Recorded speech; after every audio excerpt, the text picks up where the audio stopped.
Hey everybody! So today we're going to teach you how to get some nice collagen in your diet by making some bone broth. Now, I personally love bone broth because it's inexpensive. It's a lot less expensive than buying a lot of your powdered collagens. You can control the ingredients. You also get gelatin, which is the more complete protein than collagen. Collagen is one component in the gelatin. It's easy to do, and it can also be a delicious base for all kinds of applications. So today what we're going to do is we've got some saved bones, which you can do at home whenever you're done eating a meal that has a bone. You can take the bone, toss it in the freezer. And we also have some store-bought femur bones, the big marrow bones. So what we're going to do is we're going to roast these bones first to give them some really good flavor. And today I'm going to actually use the Ninja to do everything. But you can take these bones, lay them out on a cookie sheet, especially on top of a wire rack, and dry roast them. One thing that's great about dry roasting the bones too is the fact that it'll actually preserve the bones. So if you're not ready to use the bones right away and you roast them, you can pull that moisture out, prevent them from going bad, and actually make them last a lot longer. So this video was actually requested by Jim Inman from the Keto Man's Club, and also Amy Reed from the Chewing the Fat group, both groups on Facebook. And we really wanted to answer these requests because it's great information. Let me get into the nuts and bolts of everything. So I want to talk about the bones first. When you're selecting bones for bone broth, one of the things you really want to do is you want to try and get parts that have the cartilage that's in there. That's what you really want to render down into the bone broth, because that is actually going to be that collagen and that gelatin that's going to be great for your joints, your hair, your skin, your gut health. So we got some bones here that have pieces of the ligaments and the gristle and the things that most of us don't, eat. And that's what I wanted to grab on. Now the marrow in the bones also contains a lot of nutrients. Iron, if you experience things like anemia, the bone itself filled with calcium, phosphorus, magnesium, all the electrolytes, and everything you need to actually develop your own bones. One of the things too that you can do if you really want to up the collagen count is you can get knuckles or knee parts of the animal.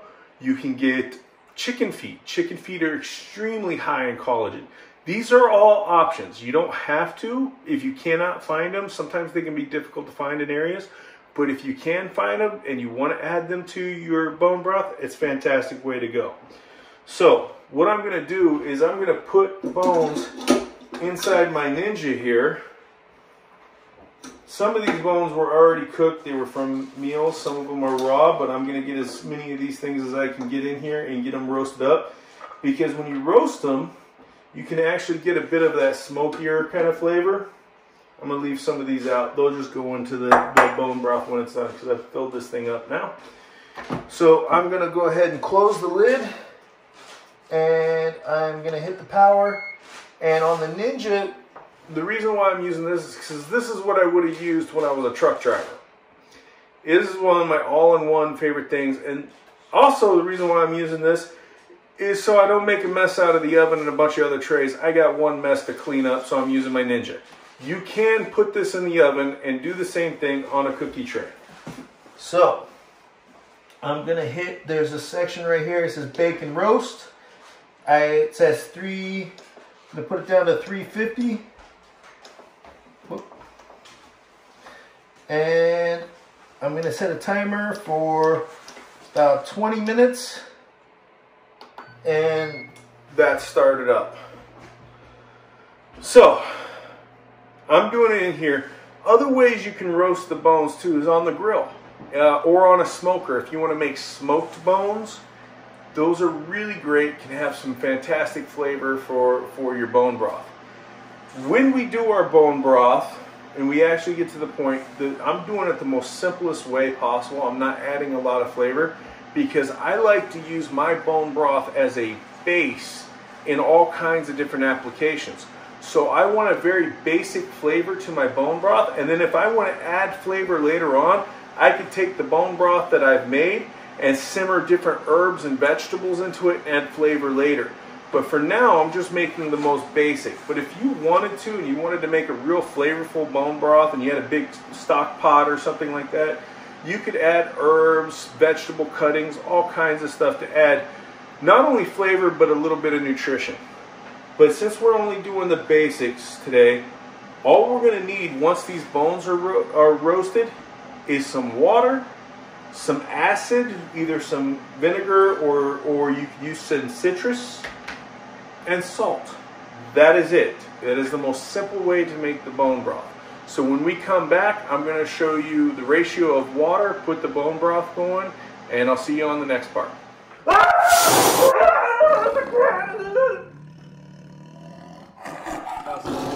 Cats. All right, so we've roasted our bones, and like I said, I used my Ninja today because it's a great multi-cooker. It can do the roasting, the air frying, pressure cooking, slow roast, slow cooking, broiling, all that kind of good stuff. And I didn't have to mess up the oven, and I don't have to leave gas on once I go into the bone broth, actually making the bone broth. So let me get these rack out here. It is hot, so I'm going to use the mitts, and I'll bring the bones out, and I'm going to show you we got some nice roasted bones, and that's going to add a bit more flavor to the bone broth. So that's why I roasted them. That's pretty much the only reason. You can throw raw bones in if you want, or bones that you've cooked. You don't have to roast it. You don't have to take that step. Like I said, that's purely flavor. So I have all my bones, and the easiest way I'm going to do this right now is to actually remove the pot from inside the Ninja. Okay. I'm going to throw all my bones in here. Now, there's a lot of bones for this little Ninja, so I got to kind of rearrange things. But I actually have enough marrow bones in here to do a few batches. It's hot. I'm trying to lift it up here. So here we go. See, I got a lot of bones in there. Normally, what I want to do is fill this about a third of the way up with bones, and then the rest of the way up with water. But the amount of bones that I have in here, I can actually do a few runs. So after I boil these bones into some bone broth, drain that bone broth off, I can redo these bones probably 2-3 times before they're spent. And by the time I'm done with them, oftentimes you'll find that the bones will get real malleable, and that's when you know you've really sapped out a lot of that great nutrients and stuff. So I'm going to take this over to the sink. I'm going to fill her up with some water. You can do this stovetop if you want. If you have an electric range, it actually probably be a little bit more economical if you put your electric range on low and then just let your kettle kind of simmer all day. Generally, we want the bone broth going like 18 hours. So you really want to slow cook this thing to really draw out all those nutrients. So you can do it on a gas range as well, and you can leave it on, but you want to be careful about how much. If you have propane tanks, you want to be careful, or natural gas tanks, how much gas you have when you do it, or be careful of how much gas costs. So I just filled the pot almost all the way up. I got about an inch from the top, and that's fine. Now what I want to do to help sap the things out, I want to add some salt. So I got some salt here. I'm actually, I got some tasty smoked salt. I'm going to throw that in. And I want to add some acid. Now, your acid can come from apple cider vinegar, or it can come from citrus, or it can come from any other vinegar you want to use. Reason why I chose apple cider vinegar is because the raw, unfiltered apple cider vinegar that I have, it's got a lot of minerals and stuff that's going to add to the nutrition count of the bone broth. You can also get other vinegars that are raw and unfiltered. I have had red wine vinegar, coconut vinegar, rice vinegar that are all been raw and unfiltered, and they've been great to use, and they will add a little bit different flavors each one of them. You're not going to use a lot of salt and a lot of vinegar. It's just enough to kind of eat away at that bone. And every time I refresh that water to make another batch, I'm going to actually use a bit more salt and a bit more vinegar. And as I cook, the first batch is going to come out kind of darker and more orangish, richer with collagen. And as I go and I keep working these bones, the bone broth itself isn't going to be as rich, but I'm still going to get a lot of benefit from it. So this on the Ninja is your pressure cook lid. Okay, I'm going to put that on. And I actually have to run this a few times before I am done with it. So it'll sit over and it'll run.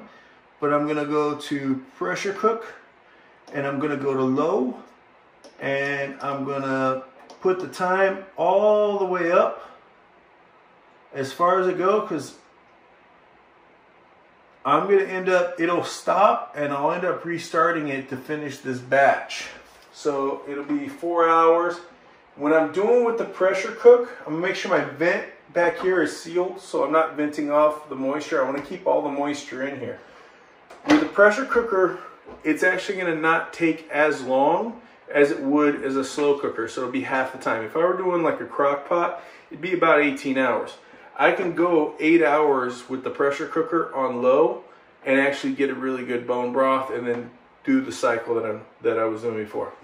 Now, if you wanted to add more flavor, let's say you were doing a bone broth and you knew you were going to use it for chicken soup or beef stew, and you knew what kind of flavors you wanted to have, and you wanted to add flavors to this, you could always add a bunch of veggies or herbs or things to add more flavors to this. A lot of people I know that do bone broth, when I was out in the Philippines, they took all the leftover vegetables that they had, whatever they did not use, the chop the end parts, whatever that you don't really want to eat, they would throw it all together. Everything went in the pot, and it was all to add to the nutrition and to the flavor of the bone broth. When you do that, you're going to have to filter off the bone broth. So there's a little trick you can do if you want to add all those veggies. You can go online and find this little cheesecloth material type thing. It's called a soup sock. And you can put your garlic, your onion, your herbs, whatever you want in there, even a few bones, and you can make your own little bone broth bag. And then when you put it in your pot or your Instant Pot or your Ninja, instead of having to filter it out or strain it off, you just pull that bag out. Everything's contained. You could also take and use cheesecloth. If you put everything in the cheesecloth, fold up the cheesecloth, tie it up, put it in, put the water in, the salt, the vinegar. You could do the same thing as a soup sock and strain everything out with less work. And that's always great. Because all I have in here is bones, salt, and vinegar, I'm cool with taking the bones out myself. So I don't really need to use a soup sock for that.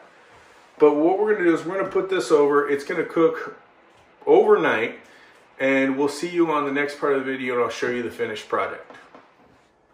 Hey everybody, and we are back. And we have had the bone broth on the slow cooker. I switched over to slow cooker because we had to do other things and it was making too much noise for other videos. But we've had it on slow cooker now for about 18 hours, and it's really cooked down a lot of the nutrients out of the bones into the broth. So we're going to take a look at what we've got done, and we're going to talk about some storage options. So right now it's on warm, and when I pull some of the bone broth out, you're going to see it's got a nice golden color. It's hot right now, but when it cools, you'll notice that it'll thicken up, and that's a lot of the gelatin. And you'll also see, because of some of the fat content that was on the connective tissue and leftover meat on the bones, there is some fat content to this, so that makes it really great for keto. Now, what you want to do before you store it somewhere is you want to let it cool on the counter someplace, get it down to room temperature, and then you can cover it and throw it into the fridge or the freezer. If you're going to store in the freezer, you, as I found out recently, don't want to store it in a jar like this that has a tapered neck. Instead, you want to store in something that's wider like this, because as the bone broth expands, it could break the glass, and apparently these are very prone to getting broken. So you want a wide mouth jar like this, or a Pyrex container is really good. Or if you want to get some little single serving sizes that you can pop into, just pop out and pop into a skillet or something like that to add flavor. This is a silicone mold, or you can get an ice tray, and you can put it in the ice tray and make little single servings to the size that you need, just to get the size that you're looking for. I do like the silicone molds because of the fact that it's easy to pop them out. So if you get some little round silicone molds or something like that, you can get it up there. And then what you can do for extra storage is, if you have a Pyrex or container, you can spread them out on some parchment paper or wax paper so they don't stick, and layer them up in a different container and just have a thing of frozen bone broth. Now, there are some decent bone broth and some really good bone broth products out on the market, but they tend to be very pricey. So you can actually save yourself a lot of money by doing this at home, especially if you're saving the bones from the meals that you eat. Just take them and put them in some sort of container, throw them in the freezer, or you can roast them and dry them out so that they're fairly shelf stable, and put them in an airtight container. If you're gonna do that, I would suggest ordering online those little silicone moisture absorbing packets like you find in beef jerky. They do sell them on Amazon in bulk packs, and they are not very expensive at all. That'll help keep moisture out of the container that you put them in, and help the bones last longer without spoilage or rottage. But if you're gonna roast them and save them on the counter, make sure those bones are really dry. You might even want to invest in a dehydrator to dehydrate the bones after you roast them. That way they're completely dry and they won't spoil. So that's the ways you can save it. This is a really great thing to do. This can benefit your health in countless ways. The collagen and the gelatin in here are going to help with gut health, skin health, hair.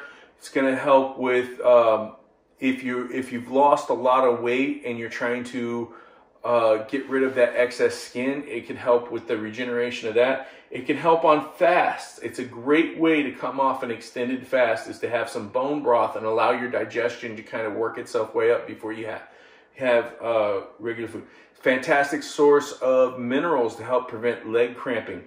And collagen and gelatin are not found anywhere in nature except for in animal products.